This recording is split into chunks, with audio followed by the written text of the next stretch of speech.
দেখো চিংড়ি মাছ। Baby this is চিংড়ি মাছ খাতি হবে মেয়েটার জন্য চিংড়ি মাছ।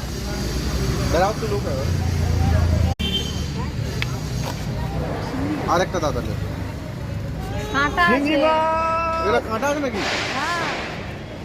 চিংড়ি মাছ চিংড়ি মাছ না না কাঁটা আছে মানে খেতে কাঁটা আছে কি না সেটা না বল। খেতে কাঁটা খেতে? নেই। 200 দাও না তোমার 100 টাকা দিচ্ছি ভালো আছে বাড়িতে যদি খাসির মাংস থাকে সেটা বাদ না, না। দিয়ে খাবে না খাসির মাংস শেষ আর খাবো না এখন কন্টিনিউ মানে 2 মাস খেয়েছি এটা বের করে এলে খাবে না না ওই মাছটা ভালো মাছ ওই না মাছ না তো এটা সাদা হয়ে গেছে একটা থাকলে তো কি হলো ওই 300 দিলে একটু বেশি করে দাও হ্যাঁ ঠিক আছে